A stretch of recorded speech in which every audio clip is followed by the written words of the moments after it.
Alors que la pluie nous a rejoint hier sur la 5e journée, c'est un beau soleil qui nous accueille pour le cross final de ces 96e ISDE au Puy-en-Velay. Nos filles ont un grand enjeu sur ce cross final puisqu'il faut qu'elles tiennent bon jusqu'à la fin pour décrocher la médaille d'argent. On suivra bien évidemment nos trophées qui sont toujours 4e, ça ne devrait normalement pas trop changer. Et puis les performances individuelles de nos deux juniors qui sont restés en course toute la semaine malgré l'abandon d'Antoine Alix dès la première spéciale du jour 1.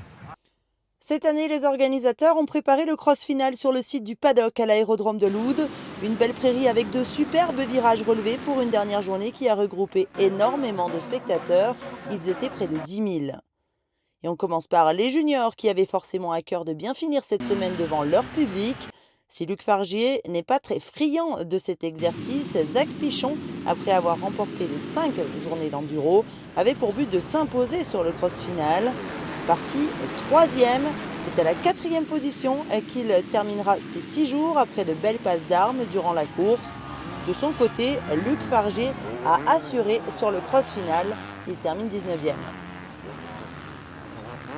On retiendra surtout de notre équipe junior qu'ils ont su rester focalisés malgré leur mésaventure d'abandon de la course au titre par équipe dès les premières minutes du premier jour et qu'ils ont su performer tout au long de la semaine.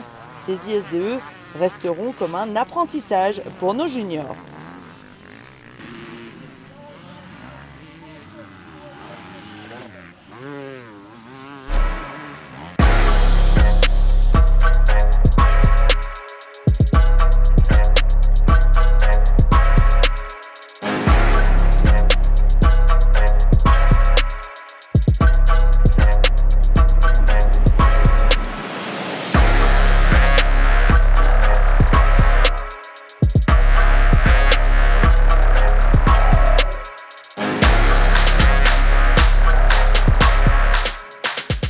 Les féminines, si Marine et Justine ne redoutaient pas tellement l'exercice du départ sur le cross, c'était une grande première pour Élodie Chaplot. Elles sont restées extrêmement concentrées et à la tombée de la grille, c'est le numéro 317 d'Élodie Chaplot qui sort 5e et première française. La course menée par l'américaine Kairi Steed a permis à nos Bleus de s'exprimer devant leur public. Derrière Chaplot, Marine Lemoine pointait dans les 10, tandis que Justine Martel était juste derrière. Même la plus française des Australiennes, Jessica Gardiner, spécialiste du cross, a mis quelques tours à passer Élodie Chaplot, qui finira 10e. Justine Martel boucle ses ISDE 13e du cross final et Marine Lemoine 15e. Mais le plus important n'est pas là, elles ont pleinement rempli leur mission et sont allées chercher la 2e place derrière les Britanniques. Les Bleus n'étaient plus montés sur le podium depuis 2017 lors des ISDE en France à Brive où elles avaient pris la 3e place. Enfin, en trophée, il n'y avait plus vraiment d'espoir de podium puisqu'il suffisait aux 3 équipes du podium provisoire de finir le cross final.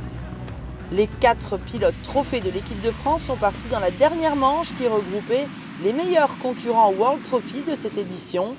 Et ils ont assuré le spectacle puisque Léo Lequéré s'est senti pousser des ailes et boucle le cross à la 6e position malgré une chute. Hugo Blanjou termine quant à lui 8e, mais surtout à la 6e place du scratch de la semaine. Christophe Charlier a retrouvé un terrain qu'il connaît bien sur le cross où il prend la 17e position. Quant à Thiel de Clercq qui préfère de loin les spéciales en herbe vierge, le cross final a été l'occasion de rouler dans une très belle ambiance. L'équipe de France Trophée est 4e, c'est la Grande-Bretagne qui renoue avec la victoire sur les ISDE après une longue disette puisque la dernière fois qu'on a vu les Anglais sur la plus haute marche du podium, c'était en 1953 en République tchèque.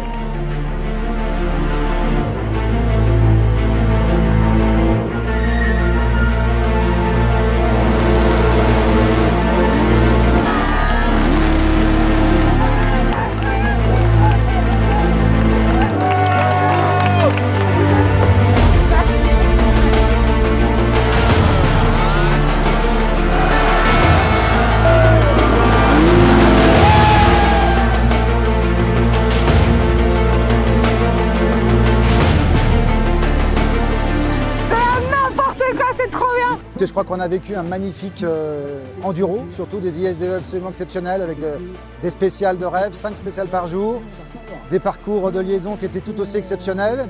Concernant nos équipes de France, eh bien, je crois qu'elles étaient au rendez-vous. Les filles finissent deuxième, très belle satisfaction. Pour le sport féminin français, c'est vraiment très bien. S'agissant des juniors, ça sera évidemment le regret de cette semaine, mais avec des très belles performances intrinsèquement. Donc ça c'est positif. L'équipe trophée qui est à sa place, avec de très belles performances individuelles. Donc du positif. Évidemment, on aurait espéré un podium, mais je pense que globalement, on est là où on devait être. En 2023, la Fédération internationale de moto vous donne rendez-vous en Argentine pour la 97e édition des ISDE.